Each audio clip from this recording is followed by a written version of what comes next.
So, Adam Lakeland, just like to start and say welcome to the club. How's it feel to be here? Yeah, really excited to be here. Thankful and grateful for the opportunity, and just looking forward to getting going really now, because we've obviously got a lot of work to do and not a great amount of time to do it, but we're getting stuck into it, and just excited by the opportunity ahead. Yeah, of course. We'll just have a look back at your career. Obviously, had a fairly lengthy spell at Blackburn Rovers women's team. What was that experience like? For a young coach at the time, it was a brilliant learning curve really for me. I think I did that from when I was 21 to 26, and throughout that time did me UEFA B, UEFA A, and I had a team that was competing in the top level of women's football at the time against some mammoth, football clubs: Arsenal's, Chelsea's, Fulham's, Charlton's, who were full time, and had all the England players, and we had a small budget part time, and it was tough, but we always managed to overachieve and had quite a bit of success in cup competitions. And as I say, as my kind of education as a coach and a manager, I learned a hell of a lot in that 5-6 years I was there. And of course, obviously, first spell at Curzon, Ashton, and a very successful spell as well it was. Yeah, I had 2 really good years there, working under an experienced manager, John Flanagan, where I was first team coach. So back-to-back promotions we had, and John gave me full responsibility and licence on the training grounds, which was great, because you turn up and plan your sessions and coach the players, and give them as much advice and guidance as you can, but the naming of the team and the signing of the players and all the glamorous things that come with being a manager, they were done by somebody else. But it was an experience that I thoroughly enjoyed, and again learned a hell of a lot. And having that kind of success, albeit as a first team coach in men's football, it just made me want more. But to obviously go on and manage in the men's game, which I've obviously now gone on to do. Yeah, and of course that was with Northwich Victoria first, and reached the playoff final in your first season there. Yeah, again another experience that I learned so much from. I was only there for 9 months, but it was incredibly challenging. There was a lot of off-field issues, shall we say, and 9-point deductions and players leaving, and it was a challenging time, but it was again an experience that I learned a lot from, and also managed to have relative success. Got to the playoff final, and unfortunately just got beat on the day by a very good Spennymoor team who kind of never looked back since then. And yeah, I took a hell of a lot away from that experience, and it's helped me in probably all of my jobs since, because I think any manager's job at any level, it comes with challenges, and there's not a lot that I haven't kind of had to deal with and that I've not seen. So I think that experience has certainly helped me in all of the jobs that I've had since then. Yeah, and that certainly showed at Farsley. Obviously reached the playoffs and then won the league in the following season. Yeah, I had a very enjoyable 4.5 years at Farsley Celtic. Went into them and kind of rebuilt a team, Northern Premier League, and got to the playoffs in the first season. Got beat by Ashton United, who eventually won the playoffs and went up into the National League North, and just added 2 or 3 players. We had that stability and a really good group of local Yorkshire lads who we knew exactly what we were going to get from them, and we had a great team spirit, and we really engaged with like the local area and the community, and we took that club up into the National League North as champions, which was an unbelievable experience. And again, when you've tasted that success as a manager, it just makes you thirsty for more. But really proud of the work that we did there, and it's incredibly sad to see obviously the struggles that they're currently having as a football club. Of course, obviously a move back to Curzon, Ashton helped them stabilise in the National League North before pushing for playoffs before you left. Yeah, obviously a club that I've been at before as first team coach, and had a really enjoyable time. You know, I'd had a couple of opportunities where I could have left Farsley earlier, but you know, see myself as quite a loyal guy, and you know, when the opportunity kind of came for me to go back to Curzon, I felt it was the right time for me to get my teeth into a new project and just to have that change of environment and a different challenge really. So went back to Curzon, first kind of season. When you go in during the season somewhere as a manager, it's always more challenging than probably when you go in the summer. So it took us a while to kind of, you know, get the team how we wanted it to be. But once we'd had a full pre-season and we kind of built the team as we kind of wanted it, we went on and had a really good season. Got first round properly FA Cup, took Cambridge to a replay and got beat on penalties, and missed out on the playoffs on the last game of the season, ironically, to Kings Lynn.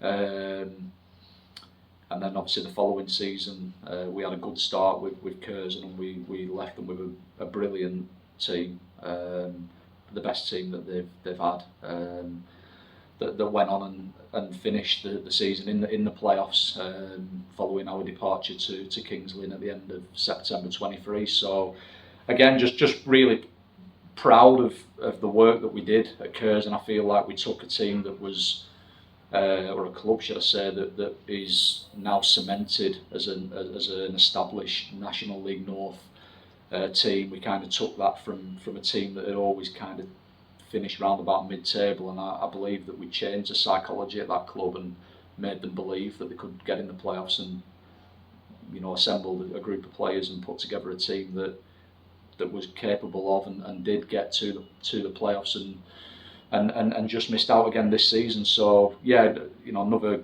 I think success at different levels and at different clubs can look different, but I certainly see that spell there as manager as another, you know, very successful one. Yeah, and then looking at Kings Lynn, obviously a bit of a survival job in your first season, and then last season made it into the playoffs. Yeah, well, everybody thought I was a madman. You know, maybe they're right.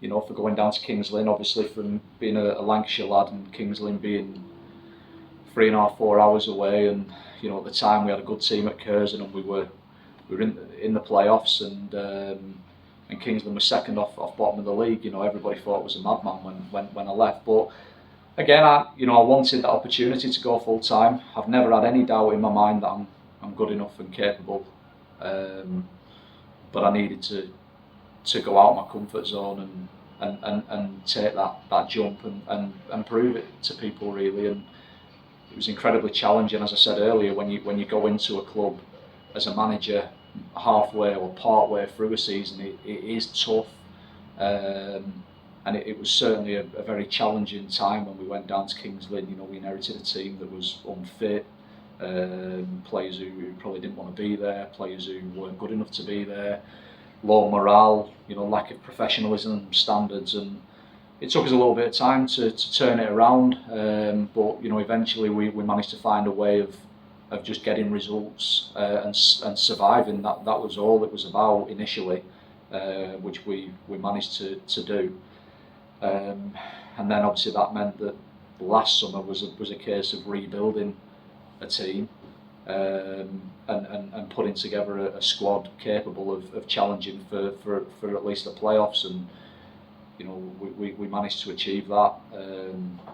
Got to the playoffs, fell short at the first hurdle, unfortunately, against Chorley, but we performed incredibly well that night, and we were unfortunate not to progress. But again, you know, I think it was a tremendous experience for me and Sam, to go to a completely different part of the country where we knew nobody and we had no connections, and everybody didn't have a clue who we were. But we went there, we worked hard, we turned that football club around, and you know, sad how it ended, but football is what it is, and you know, I think without that happening as it did, I won't be sat where I am now, and I'm incredibly pleased and fortunate to be here, and I'm looking forward now to the next challenge and chapter with with Halifax. Yeah, and of course stepping up to this level for the first time. And you mentioned Sam in there and joining you again as an assistant here, and a bit of a familiar face around the ground. Yeah, I mean, I guess firstly on stepping up, as I said to the chairman, you know, it's something that doesn't faze me in the slightest. You know, as I said earlier, I back myself. I know I'm good at what I do. I'm not an arrogant guy. I'm not a big head. And, you know, I'm just a honest, hard-working guy. But I know I'm a good manager. I know that the level is going to be a step up from what I've obviously been working at before. But I feel like every time I've stepped up through the levels in my career, I've always managed to adapt and find a way to put together a competitive team, and I'm thoroughly looking forward to the challenge of managing in the National League, and hopefully it's one that I can, you know, go and do well in again. Sam obviously does give me that experience and knowledge, greater knowledge of the division, having obviously played in it and played in good teams in it as well. And with him obviously being a familiar face around the club and FA Trophy winner with the club, I'm sure that he's one that the supporters will be glad to see back here. And obviously a bit more onto the sort of on what's going to happen on the pitch. Obviously, what would you say sort of defines an Adam Lakeland team? Hard working, fit. Not that my fitness is the best, but my teams are always fit. Honest. You know, I'd like to think we always empty our tank every game and you know, give our all. And I think that's generally what all the football fans want to see. You know, they pay their hard-earned money to turn up, and they want to see players on the pitch that are giving everything for the badge. And that's, you know, I'd like to think that's what my teams have always given. But football fans also want to be excited, and hopefully we can give them a team that's, you know, full of running energy, aggressive on the front foot, can score a few more goals maybe than it has done last season. But we also want to maintain the defensive qualities and strengths that have seen obviously the club get in the playoffs in the last couple of years and win the FA Trophy. So I think there's been a hell of a lot of good work done here in the last 2 or 3 seasons by Chris and his team, and you know, they've consistently overachieved. Got a good group of lads currently here. I know obviously we've lost a few players as well. Good team spirit, and they've made the most of what we've got. So I'm under no illusions that it's going to be a big job for me to build on the work that Chris and Andy Cooper and the rest of the staff have done here, not just last season but throughout Chris's tenure. But I think the challenge as a manager going into any club, whether you're following a manager that's been successful or not, is you've got to try and find a way to just move it on a little bit. And I know that that's going to be difficult, and I know that it's going to require a lot of hard work, but it's a challenge that I'm bang up for, and I can't wait to get going really. Yeah, you mentioned obviously the current squad. That's a lot of them are in place still at the moment. Have you had a chance to meet with any of them, speak to them yet? Not yet, but I will be doing. Obviously it's been probably the process of finding a successor to Chris has probably taken a little bit longer than maybe anticipated. So we are a little bit, you know, on the back foot, shall we say. So we've got to make up that time by working round the clock now, and that's what we've been doing for a good few days, to be fair. Even kind of before it had been officially announced, you know, we were doing as much as we could behind the scenes to try and line things up and get things moving. So, you know, we're doing everything that we can. In terms of the current squad, looking forward to meeting them all. Looking forward to getting to know them better as players and as people.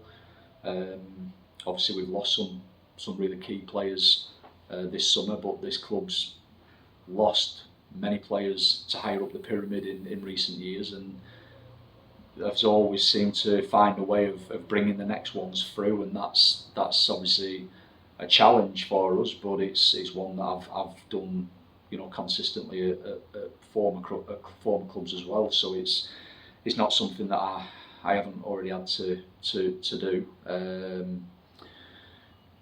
And obviously, as well as maybe losing, us having lost a few key players, we've got some really good key players that are currently still here, but they're injured, and that's another thing that we've got to kind of, you know, navigate. So there's a lot of work to do, and there is going to have to be, you know, some players coming through the door, and we're already working really hard on that, and hopefully in the coming, you know, days or weeks, we'll be able to, you know, start bringing a few through the door, just to probably give everybody a little bit of a lift and give us some more bodies, which we need. And we then obviously want to try and blend them new players with the existing group of players, and hopefully have another good season. And of course, obviously pre-season just around the corner. I think testing's midway through next week. It's all coming up very quickly. Yeah, it always seems to come around quick, pre-season, especially when you've been involved in the playoffs at the end of the previous season. So testing next week for a couple of days. We have pushed our start date when the players will return back, or we will be doing to the 30th. I think that 6 weeks gives us enough time, and it just buys us a few extra days in the, you know, to kind of plan and prepare and hopefully bring 1 or 2 bodies through the door. But just looking forward to getting back, getting on the grass with the players, and us working hard to kind of gel and get to know one another, and hopefully, you know, keep building on the great foundations that have been built in the last 2 or 3 years. Finally, any message for the fans? Yeah, just looking forward to, you know, meeting them. Looking forward to the first game here at the Share when you know it will obviously be, and the pitch is sorted. We probably need maybe a little bit of patience initially. I know football fans, you know, patience isn't something that you know we all kind of have much of, because we want to win and we want success to happen quickly. But I think the success probably that's been built by Chris has been built off the back of 2 or 3 years, and obviously in being here for 3 years prior to that with Pete Wild. So, you know, over time I've always, you know, kind of got a team where it needs to be, and I've no doubt that they'll be able to do that again here. But I think they'll be intelligent enough to understand that we are probably, as a football club, in many different areas, with obviously change of manager and players leaving, new players coming in, the pitch and multiple other things happening around the club, that we probably are in an initial transition period. So we just need to kind of let everything settle down, get to work, stick together, and hopefully we can, you know, all together have another good season. Thank you for your time. Thanks a lot.